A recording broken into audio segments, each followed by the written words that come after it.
Hi there. Today we're here with Josias, the Director of Flight Operations for Proflight. Josias, since we're in a well-ventilated space and we're distant, can we take the mask off and for the conversation? I'm happy, sure. Great. Okay, in case you didn't hear me through the mask there, I'm here with Josias, the Flight Operations Director for Proflight. And Proflight is basically the top domestic airline in Zambia and also doing international flights now with some exciting developments coming up. Brooke and I have been through the airport a couple of times now in Zambia, and we were thoroughly impressed by the social distancing, the signage, the ways that you can literally clean your cart before using that, hand sanitizer, the temperature checks. Everything has been very smooth and easy and making you feel safe in the airports in Zambia. And then the next leg of that, of course, is flying domestically or flying in the Proflight planes. And Josiah, can you tell us a little bit about, all our lives have changed with COVID, but what you've done on the ground to keep your people safe and to keep guests safe, flying with Proflight? Thank you, Johan, for that introduction, and it's good to be part of this process. First and foremost, as an airline, we have a robust safety management system, and this system is a requirement of the civil aviation regulations. And within this safety management system, enshrined in the system, we have a safety policy, and this safety policy covers the occupational health, safety, and environment. So what this entails is, with this policy, we have in our corporate manual a section which comprehensively deals with communicable diseases. So pre-COVID, we had a procedure in place to handle this kind of disease, but obviously COVID caught everybody off guard, and as Proflight, we were equally surprised by the effects of the virus.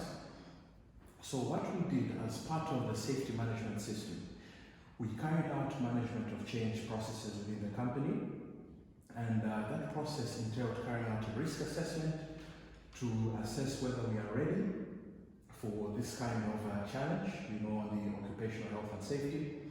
And as a consequence, as a result of that, we managed to update our procedures in our corporate manuals in terms of how we deal with a disease of this nature. So basically what it entailed was, for our premises, if a member of staff or a customer or a passenger would like to have access to any of our premises, we've got a few procedures that we need to follow to ensure that they are safe to be on our premises. We just went through that this morning. It was very, very, very thorough. I'm glad to hear that. So basically, you go through the temperature check, the members of staff ensure that you have your mask on or an appropriate face covering, and at the end of the day, you also get your hands sanitized just to ensure that you are safe to be on the premises. So that is the setting on the premises or any of our terminal offices or the airport. So before you get to the aircraft, obviously the airport authority and the Ministry of Health, they've implemented certain procedures. You get a temperature check before you enter the airport. Again, you get your hands sanitized. And if you do take a quick look on the floor, you'll be able to catch some social distancing. I took some pictures of that. It's everywhere. It's very well laid out, much better than anywhere in America that we flew in from. Exactly. So I think it's a vivid reminder of the social distancing aspect, and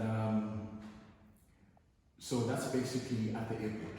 And again, before you get onto the aircraft, there is a temperature check, sanitizing of the hands, and once on board the aircraft, our cabin crew members are specially trained for this kind of situation, and they do make announcements to remind the passengers to keep their masks on, maintain general hygiene on the flight, and of course to offer sanitizers at any stage if needed. And one of the important aspects also of this occupational health and safety environment system we have is the aircraft is well disinfected before a flight. And during a turnaround, our ground staff also do sanitize the aircraft to prepare it for the next group of passengers. And at the end of the day, once the aircraft is done with all the flights, it goes through a further disinfection process. So in a nutshell, that's the procedures we have in place. But our safety management system is a robust system, and it keeps evolving to stay in tandem with the virus, the COVID-19 virus. Fantastic. And I was also impressed just how Zambia actually approached all the COVID protocols, and this is one step of being here and carrying through to all your activities, to your safari lodges, to everything. There's a similar level of sanitizing and testing, so you can feel safe getting there and then have a wonderful experience while out on safari and enjoy everything when you're there. So thank you for that. We really appreciate it. Always love flying Proflight. It's one of the few airlines that's always on time. It must be your job to keep them on time. This is my job, yes. Always very impressed with that, and good luck with your operations of expanding more into other destinations in Southern Africa as well. It's great that Zambia has such a strong private airline that can fly the flag for the country as well. Thank you so much. Pleasure.